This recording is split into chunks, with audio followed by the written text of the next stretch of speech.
नमस्कार, मी doctor Dilip Satbhai. Motor अपघात भरपाई व त्यावरील व्याज यावर 2026च्या अंदाजपत्रकामध्ये मोठा बदल झाला आहे. करदात्यांच्या दृष्टीने दिलासादायक ही बाब आहे आणि सबब यावर चर्चा करण्यासाठी हा व्हिडिओ प्रस्तावित केला आहे. रस्त्यावर घडणारा मोटार अपघात हा केवळ दोन वाहनांचा किंवा वाहन व व्यक्ती याच्यामधील नसतो, तर तो अनेकदा एका संपूर्ण कुटुंबाच्या आयुष्याला बसलेला मोठा आघात असतो. एका क्षणात तरुणाचा कुटुंबाचा कर्ता असणारी व्यक्ती निघून जाते, तर कधी एखादा तरुण आयुष्यभरासाठी अपंगत्वाला सामोरा जातो. अशा वेळी न्याय आणि आर्थिक आधार या दोनच गोष्टी त्या कुटुंबासाठी जीवनरेषा ठरतात आणि यासाठी भारत सरकारने मोटार अपघात दावा न्यायाधिकरण म्हणजेच MACT ची व्यवस्था केलेली आहे. मोटर वाहन कायदा 1988च्या कलम 166 अंतर्गत अपघातग्रस्त व्यक्ती किंवा त्यांच्या कायदेशीर वारसांना नुकसान भरपाईसाठी अर्ज करता येतो. कलम 168 न्यायाधिकरणाला न्याय्य व योग्य भरपाई ठरवण्याचा अधिकार, तर 171 नुसार त्या रकमेवर व्याज देण्याचाही आदेश देता येतो. या सर्व तरतुदींमागे भावना एकच आहे: अपघातामुळे झालेल्या आर्थिक व वैयक्तिक हानीची भरपाई करणे. ही रक्कम नफा देण्यासाठी नसते, तर ती नुकसान भरपाई असते. सध्या प्रचलित व्यवस्था काय आहे? प्राप्तिकर कायद्याच्या कलम 224 अंतर्गत जी उत्पन्न या संकल्पाची जी व्याख्या दिली आहे, त्यात MACT मार्फत मिळणारे नुकसान भरपाई हे उत्पन्न मानलेले नाही, कारण अपघातातील भरपाई ही व्यक्तीच्या श्रमाचे, व्यवसायाचे किंवा गुंतवणुकीचे फळ नसते. ती झालेल्या नुकसानीची आर्थिक समतोल साधण्यासाठी प्रक्रिया असते.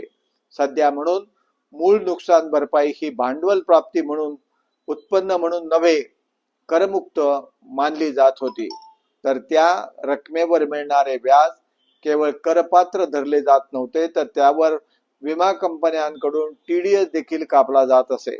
त्यामुळे आर्थिक आधीच संकटात सापडलेल्या कुटुंबांना कर परताव्याच्या प्रक्रियेमधून जावे लागत असे. न्यायालयीन दृष्टिकोन. सर्वोच्च न्यायालयाने भरपाई व त्यावरील व्याज यांचा एकत्रित विचार करण्याची आवश्यकता असल्याची माहिती अधोरेखित केली होती. MACT मार्फत मिळणारे व्याज हे गुंतवणुकीतील परतावा नसून विलंबामुळे झालेल्या नुकसानीची भरपाई आहे, असे नमूद केले होते.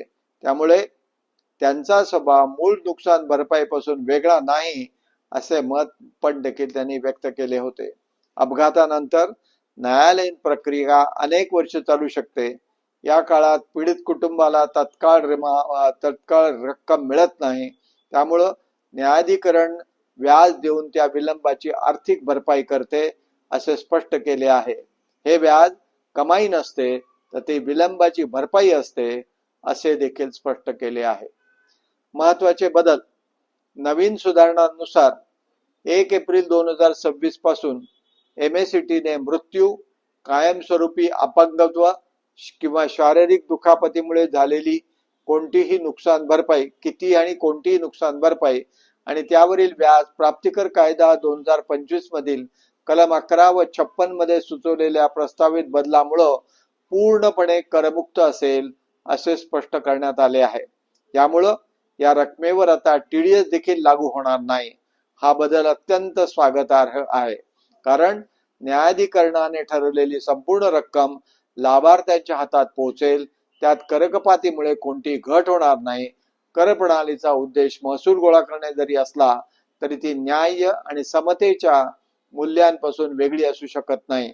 मोटार अपघातातील भरपाई ही उत्पन्न नसून आधार आहे. ती दुःखाची आर्थिक भरपाई आहे. म्हणूनच अशा रकमेवर करमुक्ती देणे हे केवळ आर्थिक नव्हे, तर नैतिक जबाबदारी देखील आहे. निष्कर्ष. मानवी जीवांची किंमत पैशात मोजता येत नाही, परंतु जेव्हा न्यायालय त्या हानीची आर्थिक भरपाई ठरवते, तेव्हा त्या रकमेवर कराचा बोजा न टाकता ती संपूर्ण मदत पीडितांच्या हातात पोहोचवणे हीच खरी सामाजिक जबाबदारी ठरते. हे उत्पन्न नाही, नुकसानीचा दावा आहे आणि नुकसानीवर कर नसतो, त्यावर सहानुभूती आणि संवेदनशीलता असते. आपल्याला माझा हा व्हिडिओ आवडला तर जरूर लाईक करा, शेअर करा आणि माझे YouTube चॅनलला सबस्क्राईब करा. धन्यवाद.